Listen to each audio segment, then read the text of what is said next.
खुदा बाप और बेटे और उल कुदस के नाम से आमीन। मसीह में आप सब की सलामती हो। बहार कॉलोनी कोट लखपत लाहौर से मैं एंड्रू इसाक आपके हुजूर रोज़मर्रा की तलावतें लेकर हाजिर होता हूँ। तो मेरे अजीज़ों, आइए हम भरपूर ईमान के साथ आज की तलावतें सुन। हमारी खताओं को समुंदर की तह में फेंक दे। हमारे लिए आज की पहली तलावत मीका नबी की किताब उसका 7वां बाब 14वीं से 15वीं और फिर 18वीं से 20वीं आयत तक। अपने असास से अपनी उम्मत यानी अपनी मिरास की गल्लाबानी कर। वो करमिल के जंगल के दरमियान तन्हा रहते हैं। उन्हें पहले दिनों की मानिद बाशान और जिल्लाद में चरने दे। उन दिनों की मानिद जब तू मुल्के मिस्र से खरूज करके निकला, हमें अजायबात दिखा। तेरी मानिद खुदा कौन है जो बद किरदारी को मुआफ करे और अपनी मिरास के बकिया के गुनाहों से दरगुजर करे। वो अपना गज़ब हमेशा तक नहीं रख छोड़ता, क्योंकि वो शफीक होना पसंद करता है। वो एक बार फिर हम पर रहम फरमाएगा और हमारी बद किरदारी को पामाल करेगा और हमारी तमाम खताओं को समुंदर की तह में फेंक देगा। तू याकूब से वफादार रहेगा और इब्राहिम को वो शफकत दिखाएगा जिसकी बाबत तूने कदीम अयाम में हमारे बाप दादा से कसम खाई थी। पाक कलाम का पढ़ा और सुना जाना हम सब के लिए बाइस बरकत हो। खुदा का शुक्र हो। खुदावंद रहीम और मेहरबान है।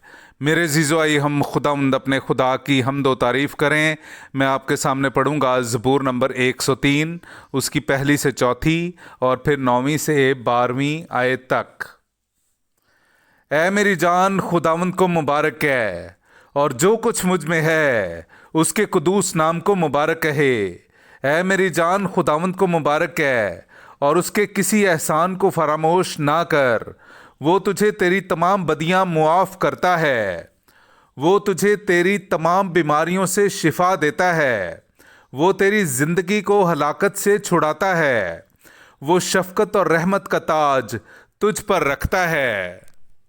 वो हमेशा के लिए फा ना रहेगा और ना अबद तक झिड़कता रहेगा। वो हमारे गुनाहों के मुताबिक हमसे सलूक नहीं करता और ना हमारे जराइम के मुताबिक हमें बदला ही देता है। क्योंकि जिस कदर आसमान ज़मीन से बुलंद है, उसी कदर उसकी रहमत उससे डरने वालों पर है। जिस कदर मशरिक मगरिब से दूर है, वो हमारे गुनाह हमसे उतनी ही दूर कर देता है।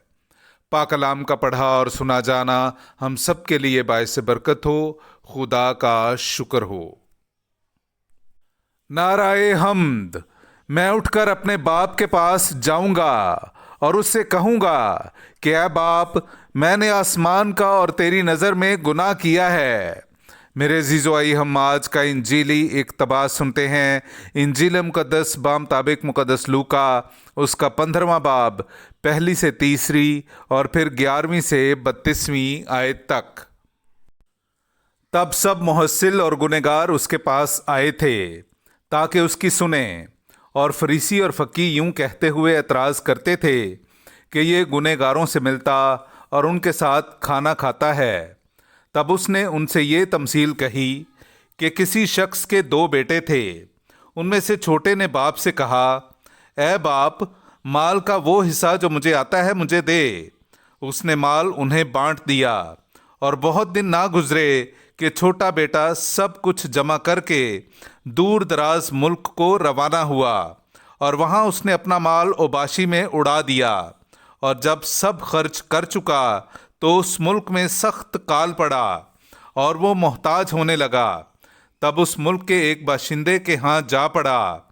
उसने उसे अपने खेतों में सूअर चरने भेजा और वो चाहता था कि उन छिलकों से जो सूअर खाते थे अपना पेट भरे, मगर कोई उसे ना देता था। तब उसने होश में आकर कहा कि मेरे बाप के कितने मजदूरों को बहुत रोटी मिलती है और मैं यहाँ भूखा मरता हूँ। मैं उठकर अपने बाप के पास जाऊँगा और उससे कहूँगा कि ऐ बाप, मैंने आसमान का और तेरी नज़र में गुनाह किया है। अब इस लायक नहीं रहा कि फिर तेरा बेटा कहलाऊँ। मुझे अपने मजदूरों में से एक की मानिद बना।